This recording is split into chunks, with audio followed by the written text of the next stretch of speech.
Zinedine Zidane, revoar. Olha, só 29 do primeiro tempo. E daí o Davids, que já tinha o amarelo da entrada, aos 33 leva o segundo amarelo. A equação é fácil. Delta igual amarelo mais amarelo. Delta igual vermelho. Hasta la vista, Davids. Bom, o Juventus jogando com 2 homens a menos. O Hamburgo entra na área, faz a festa aqui. E 2-0, Anthony Yeboah. Juventus, mesmo com 2 homens a menos, vai lá e faz o gol. Del Piero encontra Darko Kovacevic. Marca de 11 do segundo tempo. Mas aos 17 do segundo tempo, outra vez, a equipe do Hamburgo chega lá e faz o seu gol. Andris Panadic. E assim o Hamburgo consegue vencer a Juve lá na Itália, hein, gente? 3-1. Outra partida deste grupo é o Deportivo La Coruña contra o Panathinaikos. Veja aí, no segundo tempo, Djalminha com César Sampaio. Uau!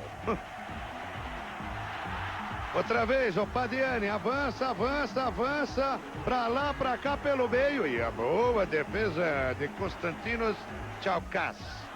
Mas, aos 37 do segundo tempo, aí está o gol. Fernando no cruzamento e a finalização de Walter Pandiani. Faltando 8 minutos, o La Coruña conquista os 3 pontos em cima do Panathinaikos. Deportivo, 9 pontos, classificado. Juve agora brigando com o Panathinaikos, hein? E o próximo jogo, a Juve vai jogar contra o Panathinaikos lá na casa do Panathinaikos. Dinamo Kiev contra a PSV Eindhoven. Time que já passou Romário, Ronaldinho também. Cruzamento na cobrança de falta, confusão na pequena área, está lá, 1-0. André Oye. Ninguém olhou o André Oye e o Oye foi lá e marcou. Demetradze quase tem a sua chance reduzida. Estava impedido. E assim terminou. 1-0. Demetradze ali impedido. Boa vitória aí do PSV Eindhoven no grupo G. E o Anderlecht enfrenta a máquina do Manchester United lá na Bélgica, em Bruxelas. A torcida da loucura e o Anderlecht faz a torcida delirar. Sai na frente. Tomasz Radzinski coloca o Anderlecht na frente, 15 do primeiro tempo. E aos 34, Radzinski novamente 2-0 Anderlecht. E aí tem pênalti favorecendo a equipe do Manchester United. Na cobrança, o irlandês Dennis Irvine diminui 2-1 no momento para a equipe do Anderlecht. Assim terminou o jogo. Uma boa vitória do Anderlecht sobre o Manchester United. Anderlecht, PSV Eindhoven na liderança do grupo, 9 pontos. E olha, hein, o Manchester United perigando. 2 derrotas, o time não está classificado ainda. Geralmente deveria estar. Rivaldo do Barcelona e Marco Simone do Mônaco dividem artilharia, 5 gols cada. Le Boyer do Leeds vem em segundo, junto com Guti, Inzaghi, Jotzen e também Cláudio Lopes da Lazio. Veja que o Real Madrid, o Spartak do grupo A classificados, assim como Arsenal e Lazio do grupo B, Valência do C, Deportivo, Bayern de Munique, Paris Saint-Germain e Milan também já classificados. Vem perdendo a cabeça. Foi um jogo de muitas faltas e pouca criatividade. Ronaldinho só teve espaço para um lance de gênio, onde quem brilhou foi Wagner. Donizete também fez bonito, e aí Danley teve que trabalhar. O árbitro Luciano Almeida ganhou as atenções, depois que marcou o impedimento neste gol legítimo de Ronaldinho. Numa das 64 faltas da partida, deu o segundo amarelo para Heidner, que foi expulso. Anderson cobrou e Wagner se esticou todo, mas não defendeu. Mesmo assim, Luciano Almeida marcou escanteio. Dele e do cruzamento de Zinho, nasceu o gol de Varley. O atacante escutou o grito da torcida. O árbitro, as broncas do Botafogo. Os times mudaram de lado, mas o jogo continuou tenso. Donizete perdeu a esportiva e ganhou o cartão vermelho. Com 2 jogadores a mais, o Grêmio teve espaços para Fábio Baiano fazer o segundo. O Botafogo conseguiu descontar com Rodrigo. Mas foi Varley que esteve bem mais perto de fazer mais um. O Botafogo é um time grande, tem jogador que sabe honrar a camisa, agora só que a gente quer uma coisa, não quer que ninguém roube pra gente não. Só quero que apite certo. O Botafogo lamenta o fim de uma invencibilidade que já durava 7 jogos. Já o Grêmio comemora. Pela primeira vez, está entre os 12 melhores times do campeonato. Dá essa arrancada aí pra buscar a classificação. Fazia tempo que a torcida daqui não deixava o estádio tão bem. E um árbitro tão mal. Hora de gols do Brasileirão. No Recife, Erlon faz, Sport 1, Corinthians 0. Adriano chuta de fora da área e aumenta, Sport 2-0. No segundo tempo, Marcelinho diminui para o Corinthians, 2-1. Maurício não segura o chute de Dutra e Leonardo de cabeça fecha o placar. Sport 3, Corinthians, que virou o saco de pancada 1. É a 6ª derrota seguida na Copa João Avelange, do outrora todo poderoso. Reação da Ponte, agora quem aproveita é Claudinho, 1-1. Hernani cabeceia, Emerson defende e no rebote de novo Hernani. É o gol da vitória, de virada. Ponte Preta 2, Bahia 1. Magno, 5 letras. Ontem no Maracanã, Magno virou sinônimo de 5. Azar do Santa Cruz, sorte da torcida do Fluminense, que está mais alegre do que pinto no lixo.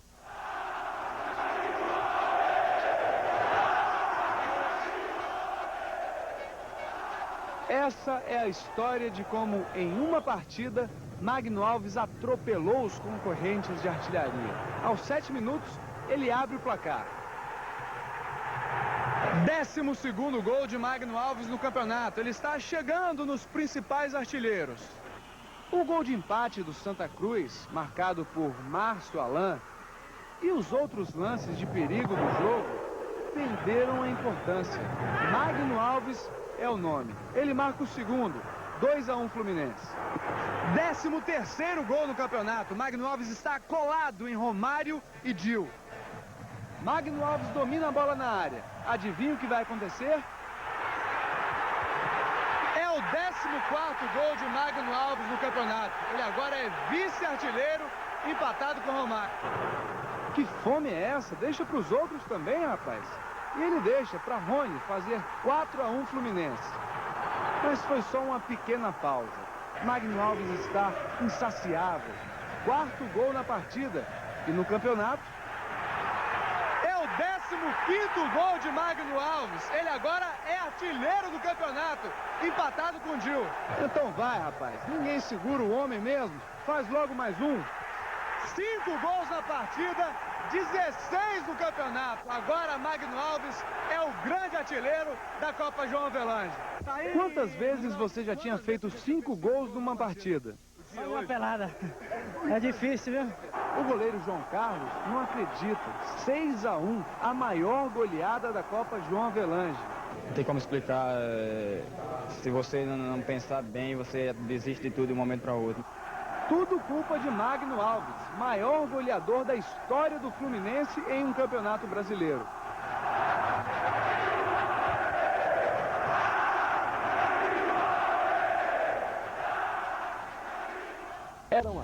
Agora os gols do módulo amarelo, a segundona do Brasileirão. Em Curitiba, Ailton faz Paraná 1, Bangu 0.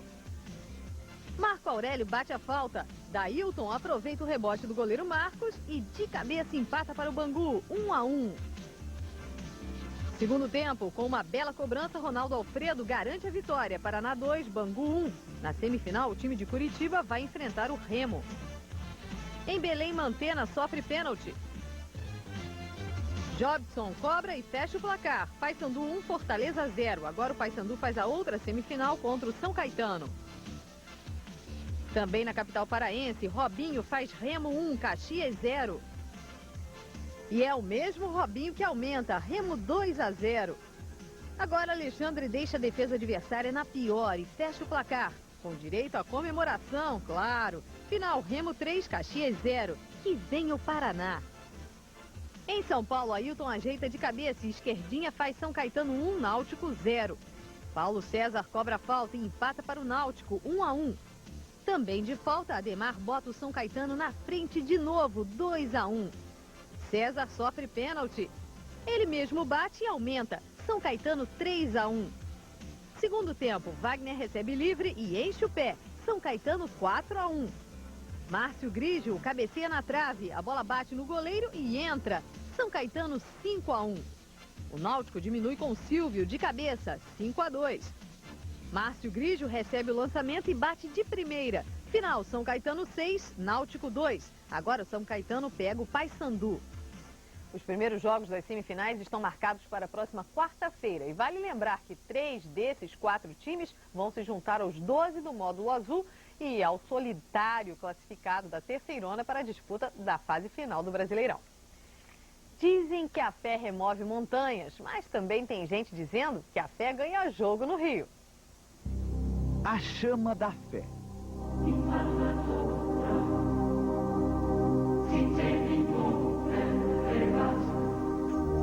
Há 55 anos, devotos acendem velas, pedem, agradecem. Na gruta da igreja de São Judas Tadeu, no Cosme Velho, Rio de Janeiro. Ele é o protetor do Flamengo.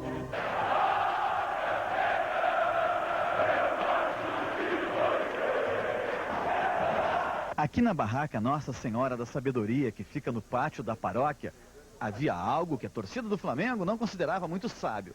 A difícil solução parece ter sido encontrada no santo das causas impossíveis, São Judas Tadeu. Nós temos um funcionário, o Sr. Roberto, que é um vascaíno doente. Então todas as vitórias do Vasco, ele colocava o posto do Vasco. Houve algum comentário de que foi pedido a São Judas para tirar os pôsteres dali do Vasco da Gama. Acredito que flamenguista com ciúme, né? Eu tô com moral com o São Judas. Eu pedi a ele para tirar aqueles pôsteres do Vasco dali. Ele mandou tirar porque São Judas Tadeu já tava virando vascaíno. O Vasco há 8 anos não perde para o Flamengo em campeonatos brasileiros.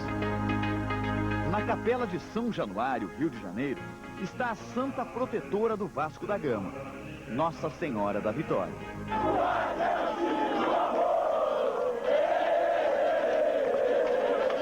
A fé na ponta da chuteira, a fé em Deus, ela é a motivação que o jogador precisa ter naquele momento difícil. Padre Benedito, qual a influência do Santos numa partida de futebol? Olha, o Santos é intercessor. Então aquele torcedor que tiver mais fé, tiver mais confiança e pedir mais, é óbvio que Deus atende o pedido do Santos. E quem tiver mais fé, leva. Uma vitória sobre o Vasco nesta competição, João Avelange, será fundamental para nós. É importante nós entrarmos bem nesse jogo, né? Hoje à noite, no Templo Maracanã, vai ser uma guerra.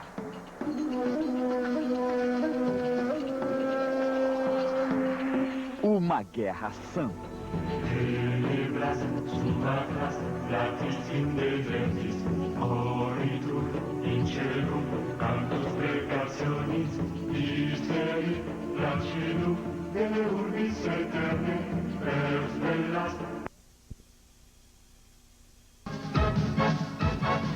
Com o Flamengo voltando de goleada, jogando em casa contra o River Plate. Tinha tudo para ser mais uma vitória rubro-negra. Mas a partida começou a ser decidida a favor dos argentinos antes mesmo do apito inicial. Em bom português, o jogo estava marcado para as 9 da noite. Em bom espanhol, às 9h30. E não é que a confusão durou muito tempo. O time do Flamengo entrou em campo, o trio de arbitragem também. Mas os jogadores do River Plate ficaram no vestiário. A catimba argentina começou antes mesmo da bola rolar. Resultado, o técnico Zagallo reclamou nos 2 idiomas. Isso é desrespeito total. Tem que haver uma punição para isso. Na hora da cena, na hora do aquecimento, estamos dentro da cancha preparado para as 9. O portunhol de Zagallo não foi entendido. O River Plate entrou no horário argentino. E a catimba continuou. Eles seguravam a bola, deixavam o cotovelo. E sem necessidade, pois veja a boa marcação do River Plate. Veja também a habilidade do craque Ortega. Ele e Aimar, que driblou como quis e descobriu Saviola na área, fizeram o Flamengo dançar o tango. O empate só saiu depois de um escanteio bem cobrado por Petkovic. O Juan subiu muito e marcou. Mas vence quem acredita em todas as jogadas. E o River acreditou. Juan e Leandro Ávila bateram cabeça. Já Gancedo correu e cruzou. Ela subiu além do chuveirinho, do famoso chuveirinho, ela foi muito mais alta ainda. Eu acho que essa bola é cachoeira. Mais do que cachoeira, Ortega fez uma tormenta para os rubro-negros. River Plate 2-1. Respostas para a derrota? O time do River é bom, dificultou muito, vieram todo mundo lá atrás. Foram praticamente 2 vezes nossos gols e fizeram 2 gols. Vocês não podem pedir para a gente jogar sempre o 100%. Nós somos humanos e o pessoal tem que ficar cansado, né? Em bom português, cansaço não é uma boa desculpa. A vingança brasileira veio em São Januário. O Vasco agora só precisa de um empate na Argentina para passar às semifinais da Copa Mercosul. Pouco antes do jogo, o clube ganhou um torcedor. No jogo contra o Rosário Central da Argentina, o Vasco tem um certo espectador de brinco. Um moço de cabeça raspada que ninguém em São Januário gostaria de ver aí, à beira do campo. Foi só um incômodo que eu senti na hora que eu fui fazer o aquecimento lá na sala de musculação. Uma fisgadinha na posterior, mas vai melhorar rápido. Mesmo do lado de fora, Romário continuou pertinho do gol. Deve ser o costume, mas dessa vez o craque teve que se contentar em torcer. Para quem está acostumado a decidir, ficar assim tão perto e ao mesmo tempo tão longe é terrível. É bem ruim, né? Melhor estar lá jogando, ajudando lá dentro. Mas não demora muito e Romário pelo menos pode vibrar. Vasco 1-0, um golaço. Palmas para o Juninho Paulista que ele merece. Em compensação, a partir daí, Romário não tem mais o que comemorar. Seu substituto, Pedrinho, perde um gol e o baixinho perde a paciência. No segundo tempo, o Romário quer vibrar novamente.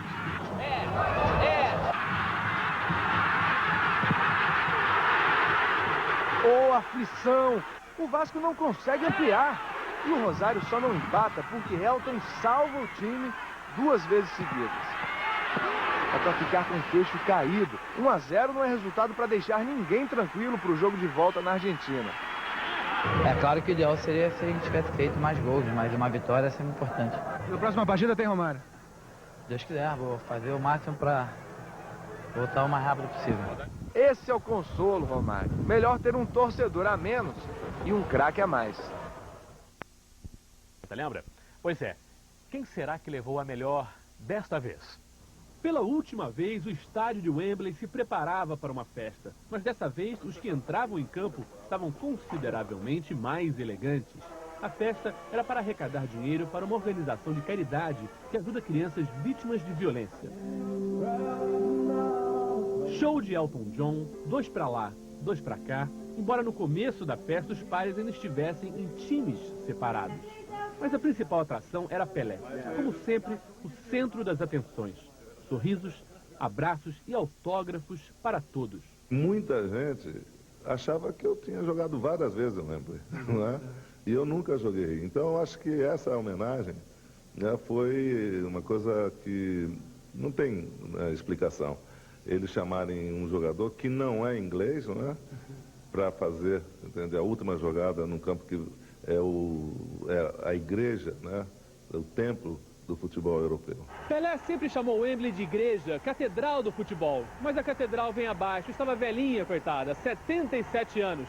Mas a pessoa mais próxima do céu do mundo do futebol, o nosso Pelé, vai muito bem, obrigado.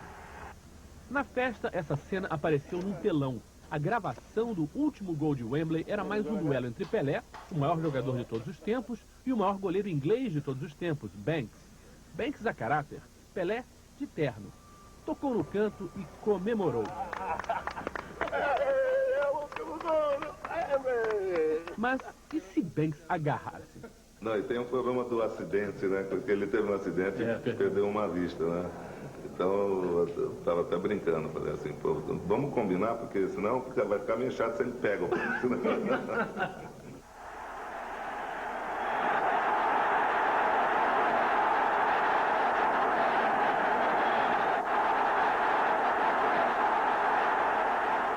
O goleiro não era o Banks. O autor do gol também não se chamava Pelé. Aliás, esse gol nem ele fez.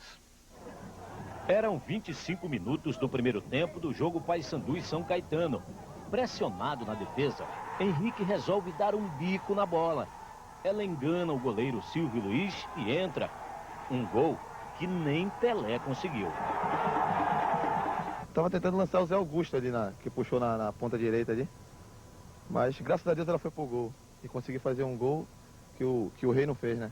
Então, fico feliz por causa disso. Bom, o chute partiu daqui, ó, a mais ou menos 10 metros da linha que divide o campo. E nós convidamos o Henrique para tentar a façanha de novo. Será que ele vai conseguir? Eu peguei, dominei pra cá.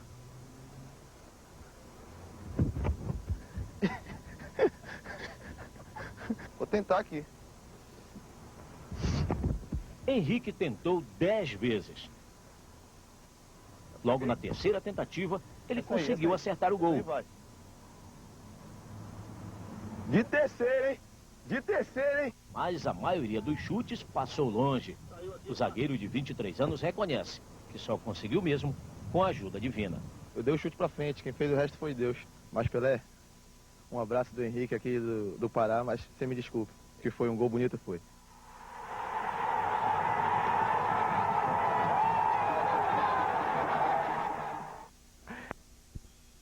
Uma rivalidade que divide Campinas, que dividiu o estádio Brinco de Ouro. Mas a festa da arquibancada não se repetiu no campo, pelo menos no primeiro tempo. Um jogo nervoso, cheio de faltas. Quem primeiro encontrou o caminho foi a Ponte Preta. Piá cobrou a falta e Washington, livre, fez 1-0. A sorte, madrasta para a Ponte Preta, sorriu para o Guarani. Depois do cruzamento, Martinez se antecipou e de cabeça empatou o jogo. O equilíbrio prevaleceu até nas últimas chances. Piá chutou e Gilmar Lima salvou em cima da linha. Do outro lado, Martinez chutou e Fumagalli completou em cima da linha. A vitória no derby foi comemorada pelos jogadores do Guarani como se fosse a conquista de um título, com direito até a volta olímpica com o troféu Derby da Paz. A comemoração do Guarani se justifica. Além da rivalidade histórica, o time que na maior parte do campeonato esteve entre os últimos, com este resultado entra de vez na briga pela classificação. Foram 22 medalhas. Cruzeiro, Vasco e São Paulo já estão garantidos na próxima fase da Copa João Avelange. A rodada deste fim de semana tem 11 jogos. Confira. Hoje às 4 da tarde, Cruzeiro e Corinthians e Bahia e Botafogo. Às 6, Goiás e Grêmio, Atlético e América Mineiro e Atlético do Paraná e Vitória. Os outros 6 jogos são amanhã. Às 5 da tarde jogam Santa Cruz e Ponte Preta, Portuguesa e Palmeiras, Coritiba e Santos e o clássico Fla-Flu. Antes, às 4 da tarde, ao vivo para todo o Brasil, tem Juventude e São Paulo, Internacional e Vasco. Aliás, o Vasco já garantiu o lugar dele na próxima fase do Brasileirão. Sem Romário, venceu Coritiba fora de casa e chegou aos 36 pontos na tabela. Sair da incômoda penúltima colocação, objetivo do Coritiba e sem medo do adversário. E no começo do jogo até parecia que seria mesmo. O Vasco era pressionado. E com exceção desta cabeçada de Alex Oliveira, as melhores chances eram desperdiçadas pelo Coritiba. O time carioca sentia a falta de Euler, Juninho Paulista e principalmente de Romário. E se o ataque não funcionava na defesa, o Vasco contava com um jogador que estava em noite inspirada e que resolveu tudo, tanto aqui atrás quanto lá na frente. Quando era necessário, Júnior Baiano aliviava a pressão. Pedia calma. Ainda foi ao ataque e fez o gol da vitória vascaína. 1-0 que deixou o Vasco classificado e com a certeza de que quando o baixinho artilheiro não está, a torcida pode contar com um grande zagueiro. Resolveu tudo atrás e na frente, noite inspirada. Graças a Deus. Apenas R$5. A promoção é garantia de um toque feminino no Serra Dourada. Pra ver o Goiás, tá debaixo de tempestade. Não é só homem que gosta de futebol, não. Se as mulheres garantem charme na arquibancada, é responsabilidade dos homens apresentarem um belo espetáculo aqui dentro de campo. Os dois times se esforçam muito, num gramado encharcado. No primeiro tempo, o show fica por conta do atacante Varley, que bate no canto e faz Grêmio 1-0. Varley recebe de Ronaldinho e amplia. É mais uma ducha fria na torcida do Goiás. Grande jogada do Ronaldo. E graças a Deus eu fui feliz em estar no lugar certo. Ele tocou de costas, eu gritei para ele e eu só toquei no canto do goleiro. O Goiás volta para o segundo tempo disposto a reagir. Aí entra em cena o artilheiro Dil, que diminui e se iguala com Magno Alves do Fluminense. Ambos agora somam 16 gols na João Avelange. O empate chega no finalzinho, com um golaço do atacante Zé Carlos, que surpreende Danley. Um gol com amor, com charme, dedicado às mulheres. A gente fica feliz de estar presenteando essas mulheres que vieram hoje no estádio debaixo de chuva. Procurei fazer esse gol para as mulheres, juntamente para a minha namorada Lidiane, né, que eu a amo muito, então procurei ir na câmera e mandar um beijão para ela. O Cruzeiro de Filipão é líder, está no céu. O Corinthians, o Corinthians perdeu 9 partidas seguidas. Um pesadelo para a torcida, que chegou a sonhar com o tricampeonato brasileiro. O nome já diz tudo. Fiel aonde o Corinthians vai, brigando por um título ou em crise, ela está presente. Nós vamos fazer a nossa parte, que é cantar. Esperamos que eles façam a deles lá no campo, que é ganhar. Mas o presente do Timão não é de orgulhar a nenhum torcedor. As faixas de cabeça para baixo são um reflexo da péssima campanha do time, eliminado na Copa Mercosul e sem chances de classificação no Brasileiro. É uma vergonha, né? O Corinthians aí, uma torcida grande do jeito que tem, mesmo estando fora do campeonato aí, estamos aí em 3 ônibus aí para apoiar o Corinthians, como sempre. Só que, infelizmente, os jogadores ganhando aí salário de 100, 150 mil reais, não honra a camisa do Corinthians. Mas o Corinthians, que começa a partida com o Cruzeiro, é um time guerreiro, valente, que não dá chance de erros ao adversário. Na falha do goleiro Jefferson, Fernando Baiano faz 1-0. O mesmo Fernando tem uma grande oportunidade para fazer outro, só que desta vez brilha o goleiro. Como também brilha a estrela do colombiano Viveiros. Num chute de longe, ele manda no ângulo e empata a partida. No segundo tempo, a história vai se repetindo. Jefferson larga outra bola nos pés de Fernando Baiano. Para a sorte do goleiro, o atacante do Corinthians se atrapalha na sobra. Um castigo, o Cruzeiro vai à frente e a defesa corintiana assiste ao pequeno Giovani marcar de cabeça. Uma virada de enlouquecer Filipão. E ainda tem mais. Sérgio Manuel arrisca de fora da área e faz 3-1, decretando a 9ª derrota consecutiva do Corinthians. Um recorde negativo de deixar a torcida desesperada. É difícil, viu? A gente tá tentando se superar. Hoje nós estávamos bem no primeiro tempo, ganhando o jogo. E no segundo tempo, demos oportunidade ao adversário de virar o jogo. E tá difícil, aquilo que eu disse, a gente tem que procurar sair dessa situação, mas a gente está enfrentando muita dificuldade. Mas se o Corinthians anda bem perto do inferno do futebol, o Cruzeiro está no céu. O Cruzeiro foi o primeiro time a marcar 40 pontos na Copa João Avelange e tem também o melhor ataque da competição com 41 gols. O time de Filipão já aparece como um dos favoritos este ano. Infelizmente, né, para o Corinthians, a nossa fase está uma fase muito boa. E a vitória era o que nos interessava. A gente fica triste porque o Corinthians é uma das grandes equipes do país, tem elenco para superar essa fase, mas infelizmente não está dando certo. Dominou o Sérgio Manuel, arriscou para o gol.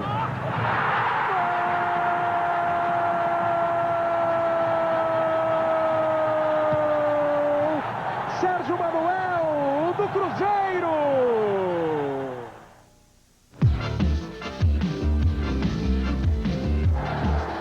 Agora vamos a Salvador com os gols de Bahia e Botafogo. Jefferson do Bahia aproveita a sobra e faz 1-0 contra o Botafogo. No segundo tempo, Dedé rola para a conclusão de Jorge Wagner. Final Bahia 2, Botafogo 0. Em Curitiba, no jogo contra o Atlético Paranaense, Sandoval do Vitória chuta de primeira, 1-0. Pênalti de Paulo Mussi em Rinaldo. Kleber cobra e empata para o Atlético Paranaense, 1-1. Rinaldo manda a bola na área e Lobaton completa. Atlético 2, Vitória 1.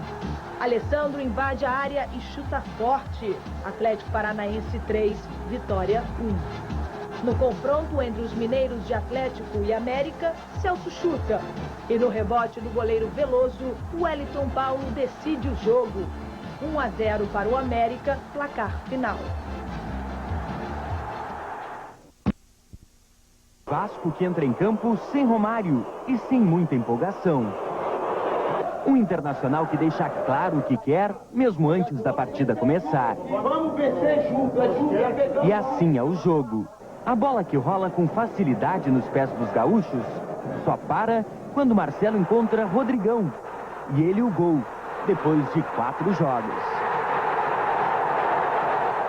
O jogador espanta a falta de sorte. Eu acho que a torcida estava pegando um pouco no meu pé, e não era por menos, eu acho que o centroavante vive de gol. E o zagueiro de Vitalos. Na tentativa, Henrique faz falta e é expulso. Uma equipe não pode ter responsabilidade de perder um jogador, tem que jogar com os 11, terminar com os 11. E perdendo um jogador é difícil. Assim fica mais fácil para Marcelo lançar Rodrigão, que faz mais um. E tá aí, eu estou mostrando que tenho condições de estar na equipe do Internacional e que essa equipe tem condições de classificar. A torcida do Internacional comemora. O time completa 4 vitórias consecutivas. Está entre os 12 melhores do campeonato e bem perto da classificação. Do Leeds, no jogo contra o Liverpool, ele arrebentou. O Liverpool vencia por 2-0 quando ele começou um show particular. Para começar, aproveitou a falha da zaga e diminuiu. No segundo tempo, ele empatou o jogo nessa cabeçada aí. O Liverpool aliviou as coisas, mas a tarde era mesmo de Viduka. Nessa jogada individual, ele fez 3-3. E para fechar com chave de ouro, deu a vitória ao Leeds, 4-3, placar final. O outro time de Liverpool, o Everton, também se deu mal. Perdeu para o Aston Villa, 1-0, com um golaço de Paul Merson. O Arsenal chegou à liderança com a vitória por 1-0 sobre o Middlesbrough. Gol do francês Henry de pênalti. O outro líder é o Manchester United, que com gols de Andy Cole e Beckham bateu o Coventry, 2-1. Na Espanha, o Real Madrid voltou a perder e agora é apenas o 6º colocado no campeonato. Quem tirou uma casquinha dessa vez foi o Numancia, que teve a ajuda de Makelele para fazer 1-0, tá aí. O craque Raul empatou, aproveitando o cruzamento de Sávio. Aí o romeno Rossu entrou em cena, fez 2 gols e despachou o Real, 3-1. O Barcelona se reabilitou e venceu Las Palmas, 1-0 com um golaço de Rivaldo, que deixou o goleiro no chão e rolou para o gol. O Valência perdeu para o Espanhol, 1-0, gol de Serrano, mas continua na liderança.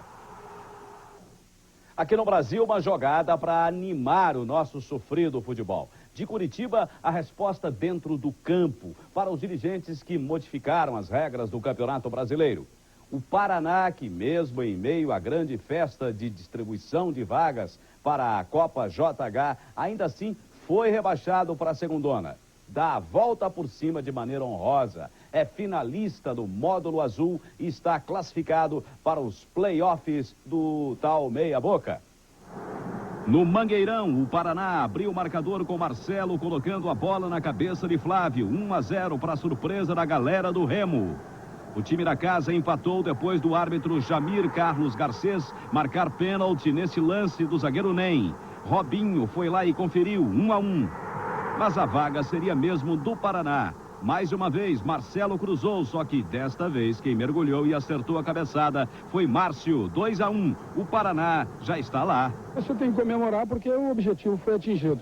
É claro que você tem um jogo ainda para disputar de repente o título e vamos brigar por isso, mas você joga mais tranquilo, mais solto. A tendência é até fazer um futebol melhor porque o objetivo principal foi atingido. E daqui a pouco, São Caetano e Paysandu jogam no Parque Antártica, em São Paulo, por mais uma vaga nas oitavas de final da Copa João Avelange. No primeiro jogo, em Belém do Pará, deu empate, 1-1. Quem vencer hoje está garantido. Empate sem gols, dá São Caetano. Por 2 ou mais gols, dá Paysandu. Outro empate por 1-1 leva a decisão para os pênaltis.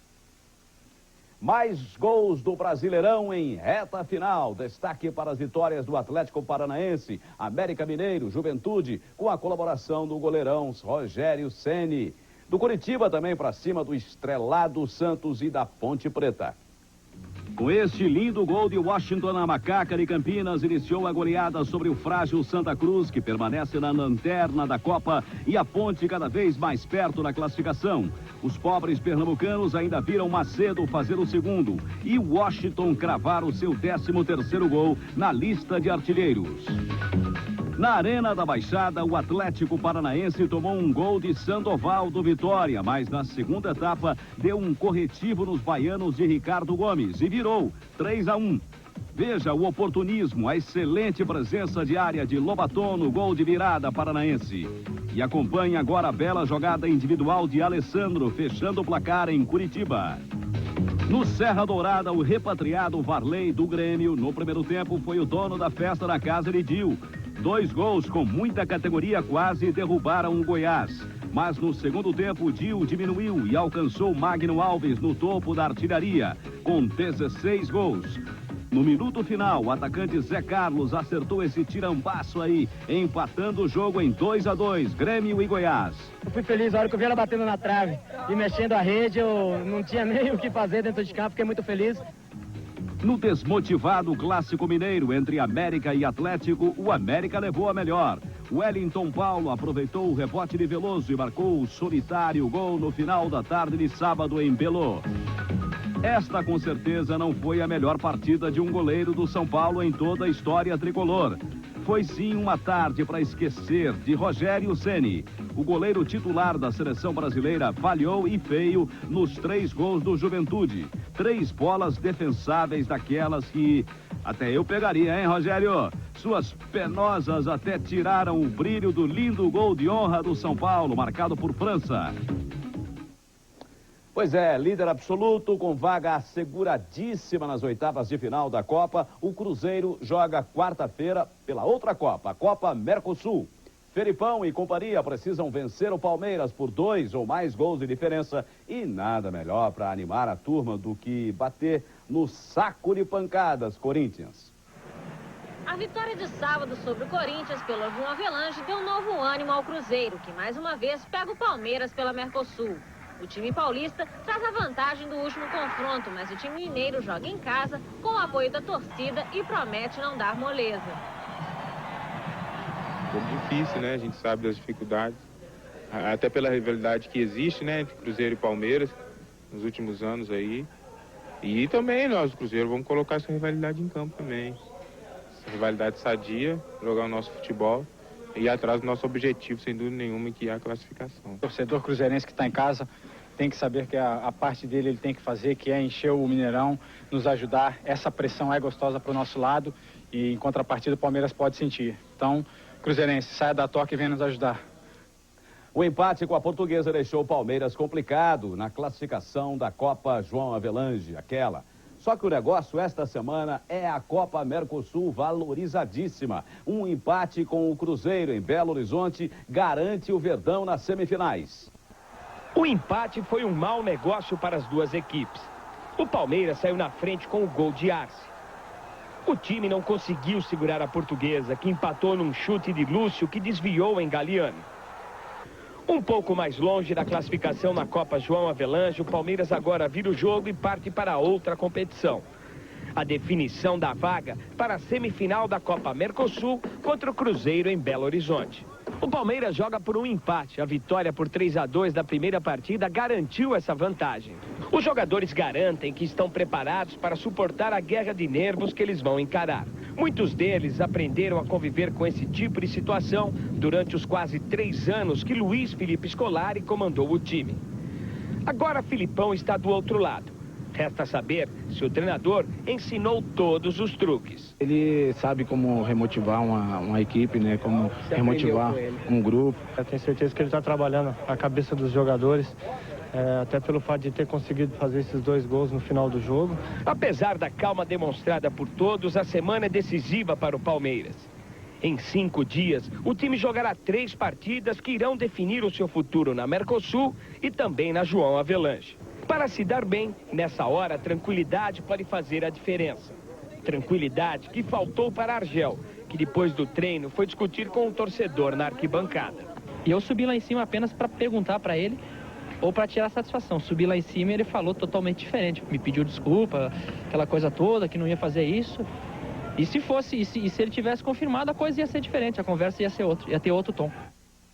O Vasco também tem jogo difícil na Copa Mercosul depois de amanhã. Joga na Argentina contra o Rosário Central, atrás de um empate para se classificar. E vai precisar de muita reza para segurar a barra por lá. Após um econômico 1-0 sobre o Rosário Central em São Januário na semana passada pela Copa Mercosul, o time do Vasco vai agora à Argentina enfrentar a catimba adversária. Normalmente quem cria esse tipo de artifício é quem se sente inferiorizado, né? Nós temos que superar isso. Eu tenho instruído os jogadores nesse sentido. Toda vez que formos jogar com arbitragem em língua espanhola, né, e jogar contra equipes que têm uma outra procedência, que têm uma outra escola, nós temos que saber lidar com esse tipo de adversário, com esse tipo de arbitragem, se nós quisermos avançar na competição. O Vasco tem a vantagem do empate contra o Rosário Central, mas se os argentinos vencerem o jogo por 1-0, a partida vai para os pênaltis. Então Oswaldo de Oliveira prefere prevenir a ter que remediar. É lógico que hoje também tem esse objetivo de uma eventual derrota por um gol de diferença, nós temos que decidir nos pênaltis. No futebol de hoje, moderno, numa competição eliminatória, tem que se usar a vantagem sempre? Bom, o futebol de sempre, né? Sempre a vantagem tem que ser levada em consideração. E a derrota por 2-0 para o Internacional não abalou a equipe. E para Oswaldo de Oliveira, com o Romário em campo, a torcida adversária vai ter que passar os 90 minutos rezando o rosário. Eu espero que sim, eu espero que sim. Eu espero que sim, que o Vasco vai e traga essa classificação. É muito importante para nós. No Botafogo, a ordem é passar um obstáculo de cada vez e não pensar em todos ao mesmo tempo. É verdade, porque nada de fazer contas, ficar sonhando com os resultados dos jogos que faltam. O negócio é pensar somente no próximo aniversário. Depois de uma reação impressionante, inclusive com vitória sobre o rival Flamengo, que deixou a equipe na briga pela classificação, o Botafogo está a 3 partidas sem vencer. Empatou com o Sport e perdeu para Grêmio e Bahia. No jogo em Salvador, o alvinegro estava sem 7 titulares. Os que estavam suspensos voltam ao time domingo contra o Vasco. Vitor, Donizete, Reidner e Misso. Dos contundidos, Alexandre Gaúcho pode reaparecer. O Botafogo tem ainda 3 jogos pela frente, contra Vasco, Santa Cruz e Santos, e tem que somar 6 pontos para garantir a classificação. Mas por aqui, ninguém quer pensar em fazer contas. Se você começa a ficar fazendo conta, o jogador passa a fazer conta. Fazendo conta, ele começa a se preocupar em demasia com o resultado, com a possibilidade de não classificar. O principal alvo nosso é o Vasco agora. Então não adianta eu ficar, se eu ganhar esse, eu empatar aquele. Então tem que tratar só desse jogo. Os jogadores também não admitem ficar fora da segunda fase. Seriam 2 meses, novembro e dezembro, sem jogar. E os problemas apareceriam logo. A dificuldade aparece dentro do clube, né? A partir do momento que tu não classificar. E todo mundo sabe disso, não é só aqui em Botafogo. Qualquer clube que não classifica se torna tudo mais difícil. E no Caio Martins, os jogadores mais experientes alertam. O torcedor prepare o coração para esses 3 jogos de vida ou morte. Sem dúvida nenhuma. 3 finais aí para definir a nossa classificação. E se Deus quiser, nós estaremos na próxima fase. Já o Fluminense, virtualmente classificado, pode perder seu maior ídolo para o futebol português. Dirigentes do Benfica voltaram à carga para levar Roger, do tricolor carioca. 500 anos após o desembarque português na terra de Veracruz com a missão exploradora, uma nova expedição, intitulada como Benfica, chega ao Rio de Janeiro. Agora com o objetivo de convencer o Meia Roger a jogar no velho mundo. E hoje eles não trazem mais espelhos, e sim milhões de dólares. Não, tô tranquilo quanto a isso. Todo mundo sabe que há o interesse do Benfica. Eles estão mesmo interessados em me comprar. E a gente tem que ver, analisar o que é melhor para mim, o que é melhor para o clube, para a gente sair de uma negociação bem. O jogador, um dos destaques do empate em 1-1 com o Flamengo, esteve hoje numa academia na zona oeste do Rio com um discurso de despedida. São várias coisas que pesam, né? Você bota na balança de um lado os prós e os contras, e você tem que analisar friamente, tem que ver com a família, tem que ver muitas coisas, e a gente ainda está analisando para ver se vai ser bom ou não. Eu creio que pode ser uma coisa muito boa para mim. Em relação a isso também é uma vantagem na Europa. Então a gente está pensando direitinho para ver o que a gente faz de melhor. Enquanto as negociações avançam, Roger procura relaxar. No contrato entre o jogador e o Fluminense, existe uma cláusula onde reza que se forem oferecidos 10 milhões de dólares, o contrato com o tricolor de 5 anos pode ser rompido. Tem essa cláusula no meu contrato. Se chegarem a esse valor, é inevitável a minha saída. Já o caldeirão na Vila Belmiro anda fervendo demais para o gosto dos torcedores santistas. E o tempero apimentado no fim de semana veio de Curitiba. O Santos passou 5 dias em Jainu, longe das críticas e da pressão da torcida, para tranquilizar todo o elenco, treinar algumas modificações táticas e tentar unir o grupo. Carlos Alberto Parreira e os jogadores até que se esforçaram, mas no primeiro teste, após o retiro técnico e espiritual no interior, veio a decepção. Outra derrota, a segunda consecutiva do novo técnico, e desta vez para o Curitiba, no Paraná. Da Silva abriu o placar para os donos da casa. Dodô empatou de pênalti, mas Da Silva, outra vez, e no finalzinho da partida, definiu o placar em 2-1. No retorno à Baixada, quem mais lamentava o mau resultado era o técnico Carlos Alberto Parreira. Segundo ele, o Santos criou mais chances, chutou 2 bolas na trave, mas bobeou no final. Tudo por culpa de um velho ditado no futebol: quem não faz, toma. Nós podíamos ter feito um 4-1, tranquilo, não aproveitamos as oportunidades e no final fomos penalizados com gol no último minuto. Foram lances que em outras fases a bola entrava, e lances conscientes que sempre entra e a bola não entrar por capricho, a gente lamenta, mas tem que procurar tentar nos próximos jogos para pôr a bola para dentro. Corinthians, nem Dinei aguenta mais o Corinthians. Ídolo da Fiel, torcedor confesso do Timão, Dinei quer se mandar do Parque São Jorge. Corintiano de coração. Nas paredes da casa, o exemplo de amor ao clube que o revelou. São 14 anos do Corinthians. Dinei é o único legítimo tricampeão brasileiro, com a camisa do Alvinegro, campeão mundial de clubes. Como tudo na vida, há começo, meio e fim. O início, em 90, alguns minutos contra o Vasco e depois o jogo completo no Campeonato Brasileiro contra o Santos. E o gol de cabeça. Já fazia muito tempo que o Corinthians não marcava. Exemplo claro de quem saiu da arquibancada direto para jogar no Timão. Eu não sabia para onde eu corria na hora que eu fiz o gol, né? Ver a torcida gritando meu nome, e eu tava lá, não fazia nem 10 dias, eu tava lá com eles, né? Gritando meu nome, eu não sabia se eu corria para a arquibancada, se eu corria para o banco, se eu colocava a mão assim no rosto, chorava, né? Envolvimento com drogas, a virada de um campeão também na vida. Exemplo para os mais novos. Eu acho que você tem que assumir as coisas, acho que pedir desculpa à sociedade, que todo ser humano é, e tentar dar a volta por cima igual eu dei. Eu acho que a melhor coisa é essa daí, né? Você passando uma palavra de incentivo pro Lopes, né? É tão bonito você ver quando a pessoa erra e depois a pessoa consegue dar a volta por se recuperar e dar a volta por cima igual eu dei. Honestidade de quem não quer enganar ninguém, os torcedores e muito menos os seus companheiros. O ciclo de Ney Corinthians está terminando. Eu vou sair, mas com certeza eu vou estar sempre de longe torcendo pro Corinthians. Porque meu sonho está acabando agora, mas eu sei que eu vou voltar para a realidade um dia, eu vou voltar para a arquibancada. Eu sei que é triste, mas pelo menos eu acho que eu fiz minha parte dentro do Corinthians.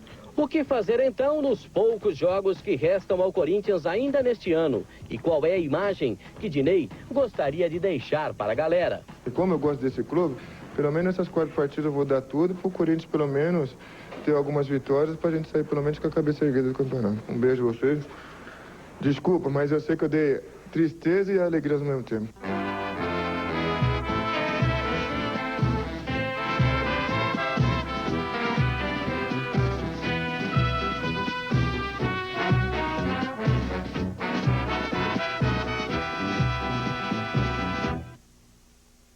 E os jogadores da primeira equipe a se classificar ainda festejavam.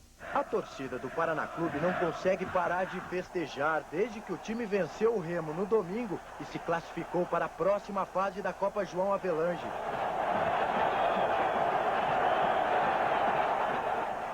Ontem à noite, no aeroporto, foi a hora do reencontro com a equipe.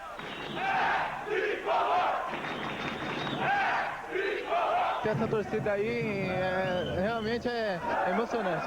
E a festa não parou por aí, tomou as ruas da cidade.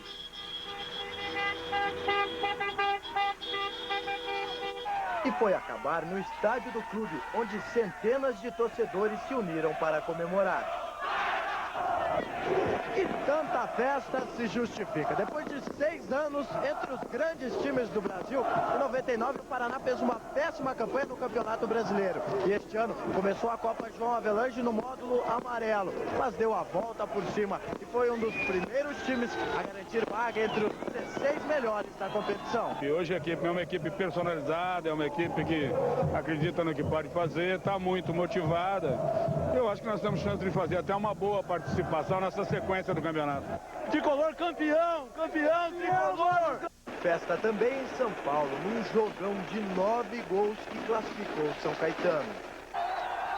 Prepare-se para gritar gol muitas vezes e para experimentar emoções a que o torcedor paulista quase se desacostumou.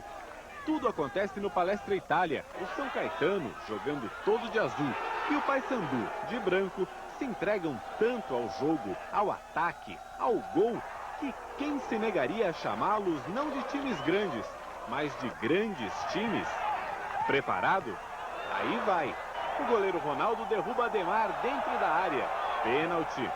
César, muito abusado, faz 1-0 São Caetano.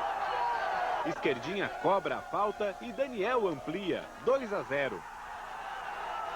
O Paysandu persiste. Ao tentar o chapéu na área, Richardson é detido por Daniel. Pênalti.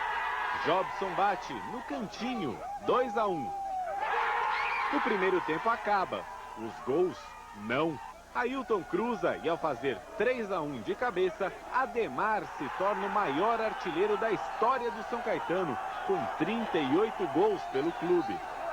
Agora Ademar dá o passe, César chuta cruzado e o zagueiro Ney desvia. 4-1. Você desistiria? O Paysandu não. Edil acerta a trave. Daniel acerta Zé Augusto e leva cartão vermelho. Na sequência, Rubens cobra a falta, Silvio rebate e Rogerinho confere. 4-2. Com um jogador a mais, os paraenses se animam e 3 minutos depois, Ney cruza para Zé Augusto mergulhar e marcar. 4-3. A alegria acaba 1 minuto depois. Ademar bate escanteio e Marcão toca de cabeça. 5-3. Agora um tipo de emoção que o futebol dispensa. Ademar divide com o goleiro Ronaldo. Os dois se agridem no chão com discussões, empurrões, para depois Ademar e Ronaldo deixarem o campo juntos e expulsos. Pois valentia o Paysandu mostra na bola. Nos acréscimos, Rubens arrisca de longe, Silvio tira e Tico aproveita a sobra. É o último, São Caetano 5, Paysandu 4. O time do Pará disputa com o Remo a 3ª vaga na próxima fase da Copa João Avelange. Classificado, São Caetano pega o Paraná na final do módulo amarelo e depois vai ao encontro dos grandes do módulo azul. O sistema é o seguinte, hoje bem, amanhã melhor ainda. Então, os times grandes que se cuidem com os grandes times. Roger concentrado, pensativo. Será que ele está se lembrando dos belos dribles que apimentaram o Fla-Flu? Ou será que a cabeça do jovem craque tricolor está a alguns milhares de quilômetros do Rio? Roger cercado pelos jornalistas. E o assunto não é o Fla-Flu, e sim a complicada transferência dele para o futebol europeu. O assunto que parecia resolvido voltou à tona e com mais força. Ao que tudo indica, Roger e Benfica se acertaram. Ele, inclusive, já vestiu a camisa do clube para uma sessão de fotos da edição de hoje de um jornal português. Falta os dirigentes do Benfica pagarem ao Fluminense a multa rescisória. Agora é clube com clube. Se o Benfica chegar a esse valor, é inevitável a minha saída. Esse valor seria o quê? 10 milhões de dólares? É o que tem no meu contrato. Portanto, 19 milhões de reais é o preço do adeus de Roger. Só que além de todo esse dinheiro, existe um outro item no contrato do jogador que pode influenciar na negociação. A cada competição que Roger disputar pela seleção brasileira, o Fluminense tem que pagar um prêmio de 350 mil dólares ao atacante. A preocupação agora é como manter a cabeça no lugar. 2 semanas tá falando sobre isso e todo mundo achava que eu não ia render no jogo. E eu provei que não me abateu nada, que eu, na minha opinião, fiz um grande jogo. E que pode ter sido um dos últimos, pois se a transferência for concretizada, existe a possibilidade dele não terminar o Campeonato Brasileiro. Depende de muita coisa, vamos ter que conversar, as conversas estão em andamento. Então, isso não é parte minha, a definição é com os clubes. O adeus virou uma questão de tempo. Do Benfica, a informação é da imprensa portuguesa. O atacante do Atlético Mineiro seria o primeiro reforço do clube para a próxima temporada. O outro reforço não quer falar sobre o assunto. O verde do gramado é a única lembrança de que sábado o adversário é o Goiás. À espera dos jornalistas, as lentes são todas para ele. Roger mal consegue disfarçar o abatimento.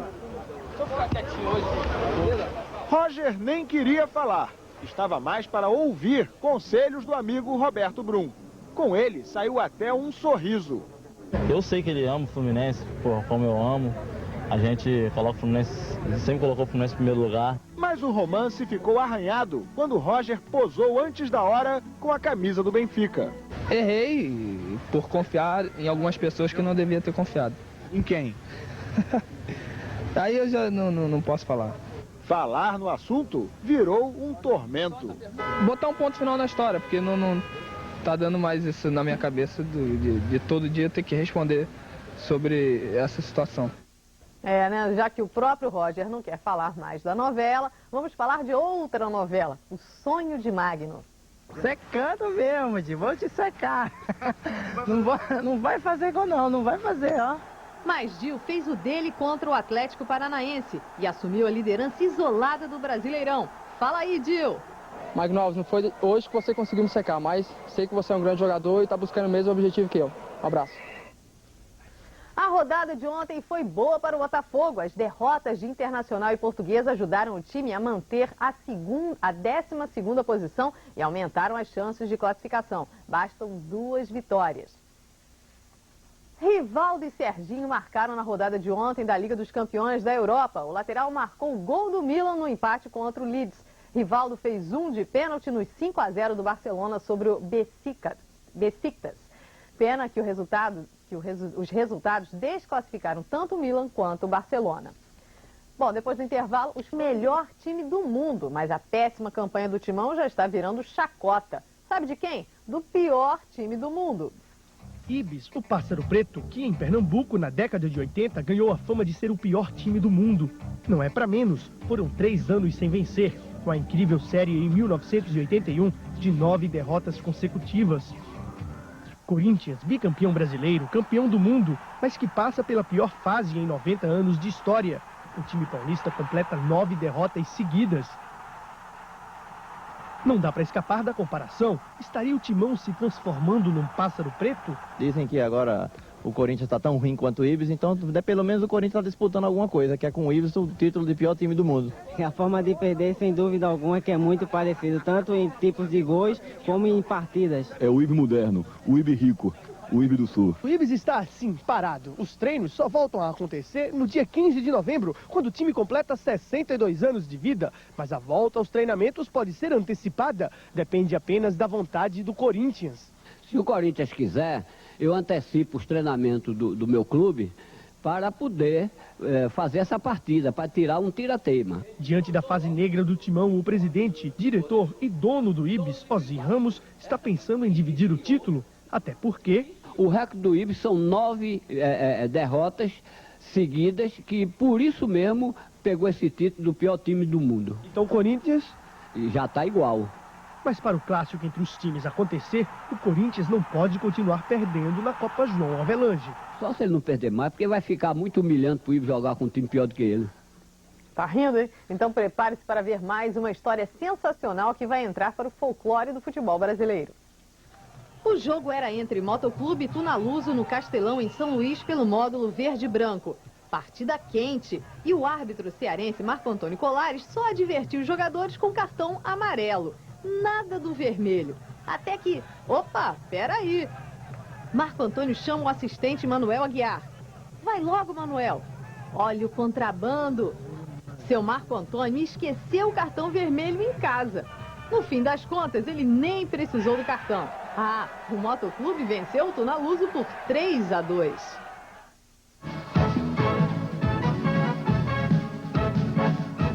A torcida alvinegra de Campinas está com a macaca. A Ponte Preta despacha o Inter e garante a vaga.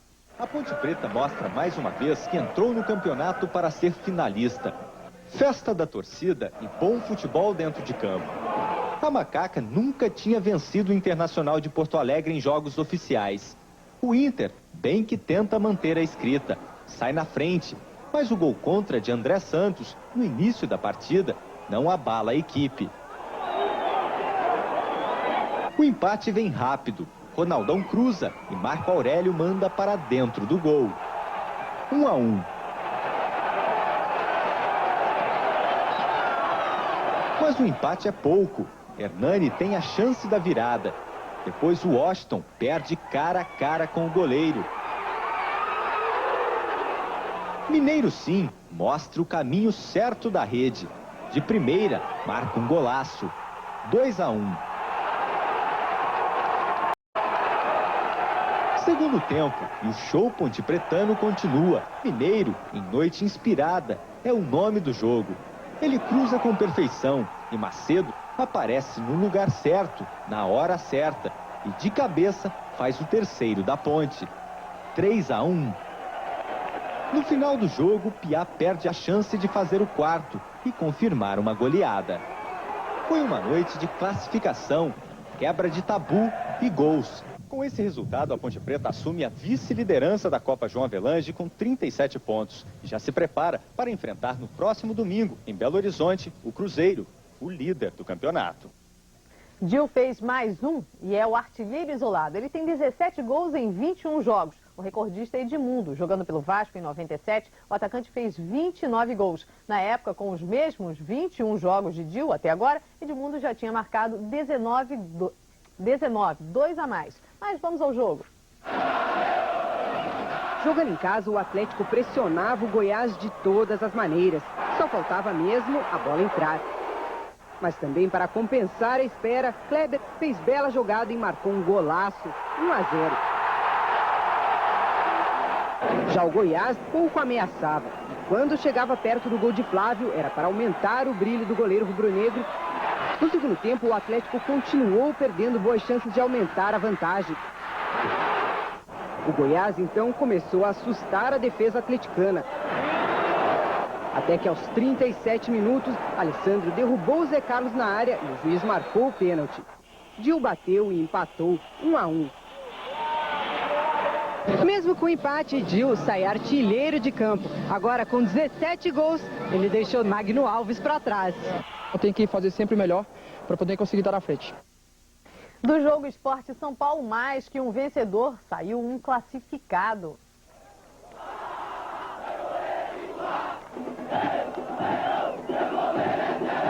De um lado, o Rogério Ceni, do outro, o Bosco. Pelo jeito, os rivais se dão muito bem, mas para eles não dá nem para aquecer. No primeiro chute do Sport, com 1 minuto, Nildo faz logo o seu. No primeiro chute do São Paulo, aos 49, Marcelo Ramos retribui. Vem o segundo tempo, um chute, um gol, Thailson. Não dá para festejar. 2 minutos depois, Rogério Pinheiro empata. No jogo nervoso, o São Paulo tem 3 expulsos, o Sport 1. Na primeira falta contra o Sport, os amigos frente a frente, só que Rogério manda longe. Pior para ele, o amigo Adriano, como prometeu no Globo Esporte de ontem, mostra como se faz. Ele é muito amigo meu, mas com a violência que eu bati, com a força que eu bati na bola, ninguém pegava. Jogo que vale classificação é bom até o último minuto. Marcelo Ramos é derrubado na área. Ele cobra o pênalti e empata outra vez. Placar definido? Não para Nildo. Aos 46 minutos é dele o gol da vitória. Festa de Bosco, festa do esporte. Classificado para a próxima fase. Uma maneira lá esporte. De vibração, de emoção e de garra. Para Rogério e Bosco fica a certeza do reencontro em poucos dias. Para a seleção é esperar que a alegria seja dos dois. Mais 2 jogos hoje à noite. No Pacaembu, o Corinthians pega o Juventude. E em Salvador, o Vitória recebe o Guarani. Gols da Copa João Avelange. O Santos recebe a Portuguesa. Edmundo cruza da direita e Claudio Miro de cabeça bota o Santos na frente, 1-0. No segundo tempo, a zaga da Lusa falha e Dodô não perde a chance de marcar. Final, Santos 2, Portuguesa 0. O Bahia joga em casa contra o América Mineiro, que sai na frente com Zé Afonso, 1-0. Jorge Wagner chuta forte. Na sobra, Dedé empata para o Bahia, 1-1. Segundo tempo, Pintado derruba Dedé, pênalti. Jorge Wagner marca o gol da virada baiana. Final, Bahia 2, América Mineiro 1. Agora os gols da Copa Mercosul. No Mineirão, Cruzeiro e Palmeiras. Os visitantes saem na frente na cabeçada de Galeano, 1-0. Pênalti para o Palmeiras. Arce cobra e aumenta, 2-0. Logo depois, pênalti também para o Cruzeiro. Sérgio Manuel bate e faz. Palmeiras 2, Cruzeiro 1. Placar final. Em Rosário, na Argentina, o Vasco enfrenta o Rosário Central. Aos 46 minutos do segundo tempo, Dias marca de cabeça para o time da casa. Como o Vasco havia vencido a primeira partida também por 1-0, a decisão da vaga para as semifinais foi nas cobranças de pênaltis. E aí, melhor para o Vasco, de Juninho Pernambucano, que marca o último. Final, Vasco 5, Rosário Central 4. Também na Argentina, Flamengo e River Plate. O rubro-negro abre o placar com Edilson, 1-0. Bola na área do Flamengo, Adriano cabeceia errado e Saviola completa para as redes, 1-1. Jogada do Fla em alta velocidade, que termina num belo gol de Juan, 2-1. Falta para o River. Aimar cobra com perfeição e empata novamente, 2-2. Agora a falta é para o Flamengo. E Petkovic põe de novo os cariocas na frente, 3-2. Aos 45 do segundo tempo, o Flamengo bobeia e Cardetti empata. E nos acréscimos, Ortega faz o gol da vitória argentina. Final, River Plate 4, Flamengo 3. E com os resultados... O Globo Esporte de ontem mostrou que o Corinthians havia igualado o recorde do Ibis de Pernambuco de 9 derrotas seguidas. Recorde superado. Pequena, mas fiel, a torcida corintiana dá força ao time no início do jogo. Afinal, quem veio ao estádio sabe muito bem por que está aqui. É o amor pelo Corinthians, né? Uma paixão. Paixão e sofrimento. O Juventude marca o primeiro com Michel. O apoio vira protesto. Mas em campo o Corinthians não se entrega. Dinei faz boa jogada pela esquerda e cruza. Ricardinho desvia de cabeça e Fernando Baiano empata. Renascem as esperanças, mas a expulsão do zagueiro argentino Ávalos na metade do segundo tempo deixa o Corinthians numa situação ainda mais desesperadora. Um torcedor invade o campo. Ele não está conformado com o empate. Mal sabia que ainda viria o pior. Michel, um paulista de 19 anos, faz 2-1 para o Juventude. É a gota d'água para a paixão virar desespero. Os jogadores são taxados de mercenários, incompetentes. 10 derrotas consecutivas é uma marca que supera, inclusive, a conquistada pelo Ibis. O time pernambucano, que já foi considerado o pior do mundo, perdeu 9 vezes seguidas. Para os jogadores corintianos, não há mais o que explicar. E, claro, eles concordam que a torcida tem toda a razão em protestar. Difícil, né? Eu ficar se desculpando, ficar argumentando, quer dizer, tá todo mundo vendo, então tem muito o que falar, tem que trabalhar para uma hora a coisa virar. E ainda pela Copa João Avelange, o Bugre de Campinas foi enfrentar o rubro-negro baiano e se deu bem. Vitória e Guarani em Salvador. Edu Dracena de falta marca o primeiro do Guarani, 1-0. Bola na área, o goleiro e a zaga do Guarani marcam bobeira e Alain Delon, que de bobo não tem nada, empata o jogo, 1-1. Mas Fumagalli decide a partida a favor do Bugre. Guarani 2, Vitória 1, placar final. De um lado, o Clube do Remo, 38 títulos estaduais e a fama de maior torcida do norte do país. Do outro, o Paysandu, também com 38 títulos estaduais e a fama de mais fiel torcida do Pará. Azul Celeste ou Azul Marinho? Afinal, qual estrela paraense brilha mais forte no futebol nacional? Paysandu Esporte Clube. É o Remo, Paysandu, Clube do Remo. E toda essa rivalidade mais do que nunca pega fogo em Belém. Afinal, Remo e Paysandu disputam a partir deste domingo a terceira e última vaga para o módulo azul da Copa João Avelange. Os dois últimos clássicos paraenses do século já entraram para a história antes mesmo de começar. História que até pouco tempo era nebulosa para os dois times. Ano passado, no Campeonato Brasileiro, o Paysandu levou a torcida ao desespero, depois de ser rebaixado para a terceira divisão em pleno Mangueirão. O rival nem pôde comemorar por muito tempo, já que no Parazão deste ano, o Remo amargou um surpreendente 7º lugar. Hoje, com equipes basicamente regionais, Remo e Paysandu trazem de volta todo o orgulho de uma das mais fanáticas torcidas do país.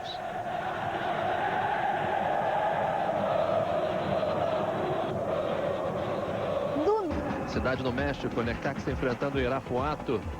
E aí a equipe do Irapuato que vai abrir a contagem logo no início da partida, aos 6 minutos, hein? Martim Rodrigues desviando de cabeça.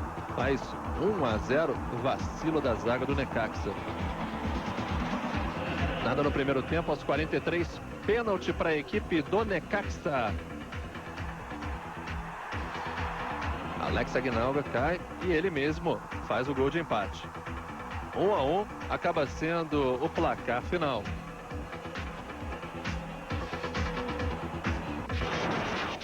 Vamos agora até Torreón, onde o Santos enfrentou a equipe do Cruz Azul. Sementeiros, e o time do Cruz Azul iria fazer 1-0 aos 16 minutos. Ângel Morales abre a contagem. O torcedor do Santos nada satisfeito. O Cruz Azul vai fazer 2-0, hein? Mais uma vez o cruzamento e a Morales.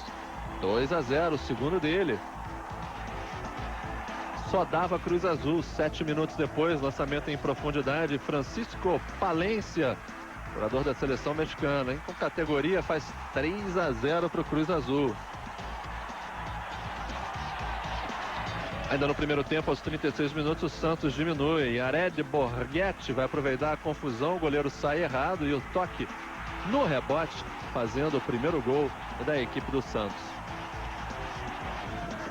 Segundo tempo, aos 6 minutos, a equipe do Santos diminui, 3-2.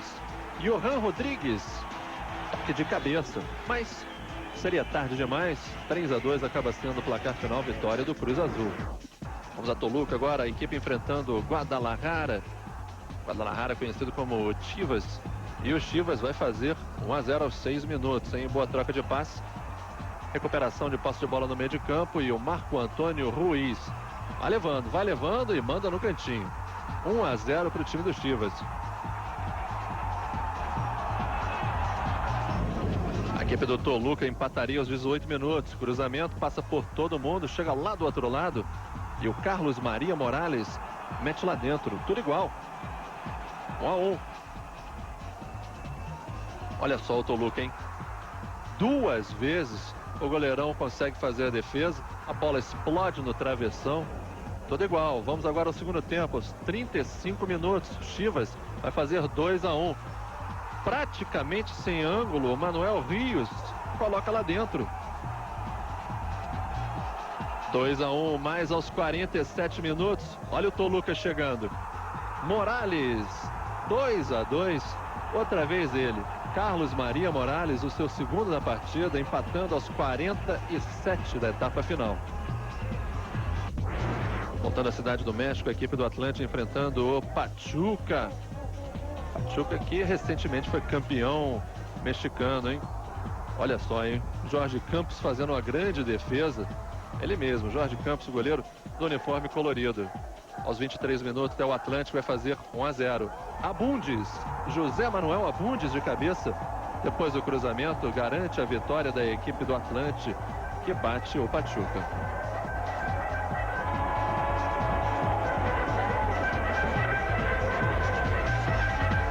acaso enfrentou a equipe do América. O único gol da partida sairia aos 44 minutos. Ele, o Diabo Louro, Luiz Hernandes. Vai levando na tabelinha. Leonardo Moreno vai fazer a jogada e o Luiz Hernandes apenas acompanha. 1-0 para a equipe do América, o gol da vitória aos 44 minutos da etapa final. Mas agora o campeonato equatoriano, a segunda fase do campeonato, vai chegando a sua decisão. Emelec contra o Nacional em Guayaquil, a Nacional faz 1-0, Héctor Ferri, 1-0. O Emelec vai empatar aos 30 minutos, boa troca de passes e Carlos Juárez faz 1-1. Na marca de 45 minutos, pênalti para a equipe do Emelec. Alejandro faz mais 1, 2-1. Vamos ao segundo tempo, 33 minutos, Emelec. Otilino Tenório completa e coloca lá dentro. 3-1 placar para o Emelec.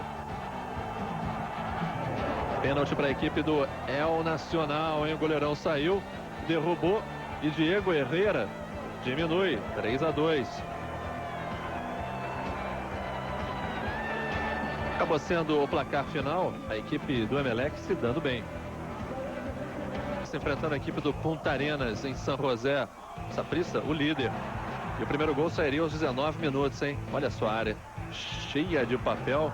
Christian Rodrigues faz 1-0. Saprissa faz 2-0 aos 28. Alejandro Sequeira. Saprissa vai fazer mais 1, hein? Aos 32 minutos.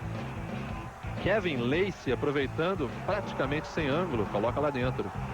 No primeiro tempo, a equipe do Saprissa ainda aumentaria a goleada. Olha só. Jervis Drummond também batendo rasteiro no canto. 4-0 para a equipe do Saprissa. No final, aos 43, o Saprissa, depois de diminuir o ritmo, faz esse golaço. Justin Campos bate de prima, faz 5-0. Isso acaba sendo o placar final em Bogotá. 44 minutos do primeiro tempo, sai o primeiro gol e é do Milionários, hein? Carlos Castro, depois da confusão, coloca lá dentro. 1-0 para o time do Milionários. Vamos agora ao segundo tempo. Aos 35 minutos, o Milionários vai fazer mais 1, hein?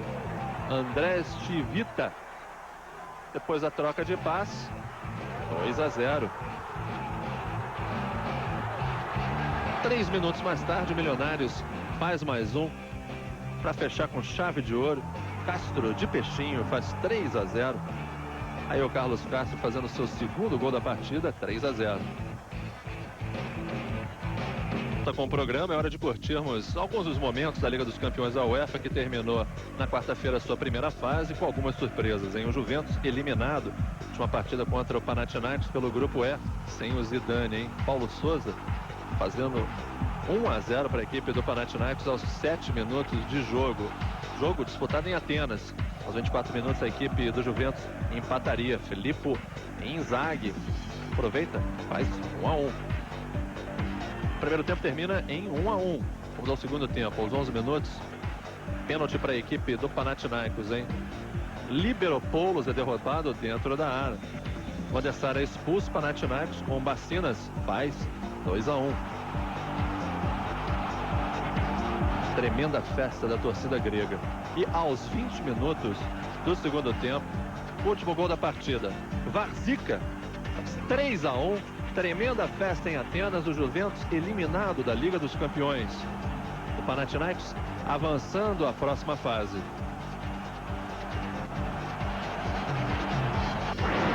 Partida crítica também no grupo H entre Milan e Leeds United.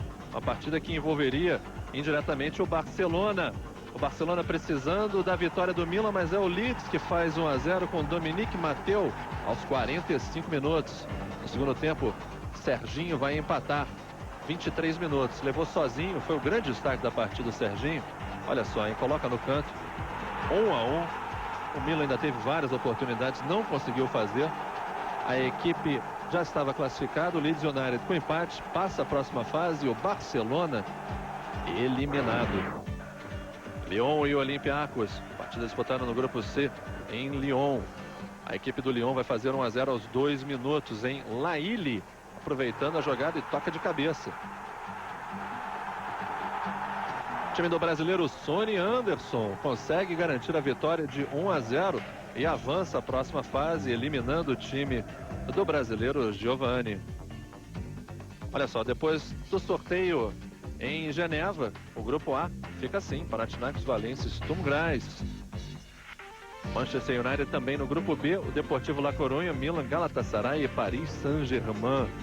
No grupo C, Arsenal e Bayern de Munique são os favoritos, Lyon e Moscou, Spartak de Moscou completando. No grupo D, Lazio e Real Madrid junto com Leeds United e Anderlecht. Vamos aos gols. Em Goiânia, Roger cobrou a falta e fez. Fluminense 1, Goiás 0. Magno Alves tocou para Jorginho, que aumentou 2-0. Segundo tempo, Evair recebeu o lançamento, driblou até o goleiro Murilo e diminuiu para o Goiás, 2-1. Pênalti de Túlio em Rony. Magno Alves cobrou, Fluminense 3-1. Dil tocou na saída de Murilo, 3-2. No último minuto, Dil marcou de bicicleta um golaço. 19º gol dele, artilheiro do campeonato. Final, Goiás 3, Fluminense 3. Na Vila Belmiro, Edmundo fez de cabeça, Santos 1, Sport 0. Segundo tempo, Edmundo tocou para Rincon, que fez 2-0 Santos. Ricardinho aproveitou o rebote do goleiro Pitarelli e diminuiu para o Sport, 2-1. Depois do cruzamento, Edmundo pegou de primeira. Final, Santos 3, Sport 1. No Couto Pereira, falta para a Portuguesa e Vinícius abriu o placar contra o Coritiba, 1-0. Segundo tempo, o goleiro Roger espalmou a cabeçada de Gelson e no rebote, Da Silva empatou, 1-1. Depois da cobrança de falta, Gelson desviou de cabeça e virou o jogo, Coritiba 2-1. Da Silva fez bonita jogada e marcou. Final, Coritiba 3, Portuguesa 1. Em Porto Alegre, Ronaldinho Gaúcho cobrou a falta e no rebote, Varley marcou. Grêmio 1, Atlético Paranaense 0. Segundo tempo, Ronaldinho Gaúcho foi derrubado na área. Ele mesmo cobrou e fez. Grêmio 2-0. Olha a cobrança, o gol do Grêmio. Zinho tocou para Varley, que fez o segundo dele, o terceiro do Grêmio. Final, Grêmio 3, Atlético Paranaense 0. Em Belo Horizonte, confusão na área e Caico abriu o placar. Atlético Mineiro 1, Juventude 0. Foi gol. Capria mandou uma bomba de longe, aumentando para Atlético Mineiro, 2-0.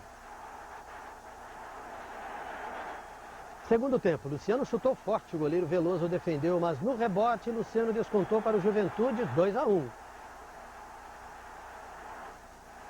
Cruzamento na área e Pontes de cabeça empatou o jogo, 2-2, tudo igual. Cobrança de falta para os mineiros e Capria, mais uma vez, cobrou bem. Atlético Mineiro 3, Juventude 2. Amanhã. São os primeiros degraus a subir, os primeiros passos do novo treinador. No primeiro treino de Leão, a primeira conversa com os jogadores é rápida. E os primeiros torcedores que aparecem são poucos. Uns menos preocupados com os exercícios da seleção do que com a própria ginástica matinal. Outros ainda tentando identificar os personagens dessa nova era. Tem muitos que eu não conheço. De desconhecidos, a equipe só tem Adriano e Mineiro. Para eles, esse também é o primeiro treino. Os demais são veteranos. O maior deles, Cafu, que chegou hoje da Itália e seguiu direto para o Pacaembu. Grupo completo, 18 atletas, veteranos e estreantes treinando com a disposição de novatos. Apenas Romário não participa. Preocupado, ele conversa com o médico da seleção, José Luiz Runco, e deixa o campo mais cedo. No primeiro treino, a primeira baixa. Romário sentiu uma lesão muscular na coxa e logo depois do treino foi cortado da seleção. Por ironia, o substituto dele será Edmundo, um desafeto do baixinho. O jogador já conhece a seleção brasileira. Eu entendo o Edmundo ser também um jogador experiente, um jogador goleador e definidor. Portanto, nós não estamos mudando passamos 3 para cá e 1 para lá. Nós estamos botando uma peça com o mesmo sentido, que é o goleador.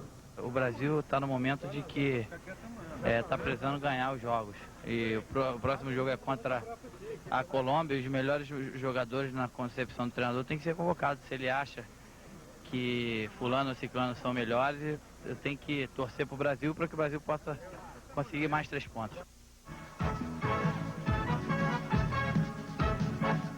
O Inter atropelou o Flamengo no Beira-Rio. A equipe rubro-negra precisa vencer agora os últimos 3 jogos que lhe restam para tentar ficar entre os 12. Já os colorados estão quase lá. São 35 mil provocadores colorados e alguns desconfiados torcedores do Flamengo.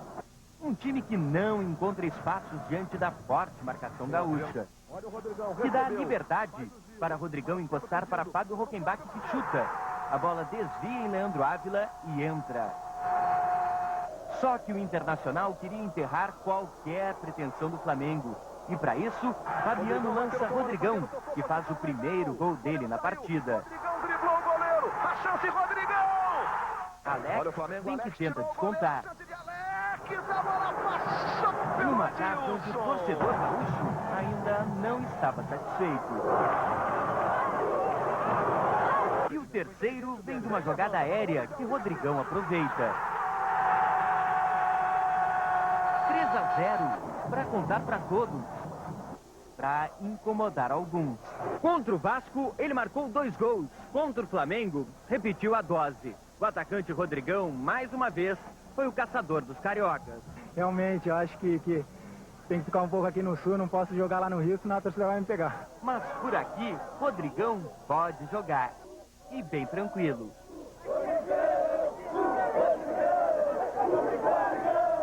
No Morumbi, o Corinthians não perdeu, mas também não venceu. O empate contra o São Paulo em 0-0, pelo menos interrompeu a sequência de 10 derrotas do Timão. Nada de gols no Morumbi, muitos gols pelo Brasil afora. Contra o Gama, o Guarani faz a festa de cabeça. Primeiro com Renato. Depois é a vez de Jaques. 2-0. No segundo tempo, Abimael deixa todo mundo para trás e diminui. Guarani em 14º com chances. 2, Gama 1. Jogo de líderes no Mineirão entre Cruzeiro e Ponte Preta. Ricardinho, molinho, faz 1-0 para os mineiros. Washington sofre pênalti de Jackson. Ele mesmo cobra, 1-1. 1 minuto depois, Giovani faz de cabeça o segundo do Cruzeiro, 2-1. Mas a Ponte mostra por que está em segundo no campeonato. Marco Aurélio cobra a falta e deixa tudo igual. Final, Cruzeiro líder, 2, Ponte Preta 2. Na Ponte Nova, a bola bate no travessão e Jorge Wagner de cabeça manda de volta. 1-0 Bahia sobre o Palmeiras. Tuta faz boa jogada e rola para Juninho empatar. 1-1. Depois da cobrança de escanteio, Tuta chuta para virar o jogo. Palmeiras em 12º e vivo na briga, 2. Bahia em 8º, 1. Pelo módulo amarelo, clássico em Belém entre Remo e Paysandu. Logo no primeiro minuto, Richardson faz Paysandu 1-0. Leandro cruza e Robinho empata para o Remo, 1-1. Segundo tempo, Zé Augusto de cabeça marca o segundo do Paysandu, 2-1. Henrique põe a mão na bola, pênalti. Robinho empata para o Remo, 2-2. Virada do Remo, Robinho infernal, marca de cabeça o terceiro dele no jogo. Final, Clube do Remo 3, Paysandu 2. O Remo joga pelo empate no segundo jogo para se juntar aos bons na segunda fase do Campeonato Brasileiro. De carro ou a pé, foi dia de ir ao Maracanã. Domingo, eu vou ao Maracanã. Podemos ir que sabor. Olha português de madeira, não pode de brincadeira, nós é campeão.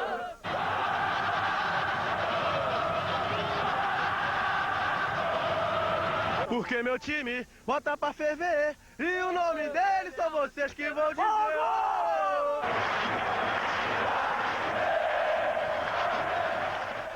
Preto e branco, as cores do clássico.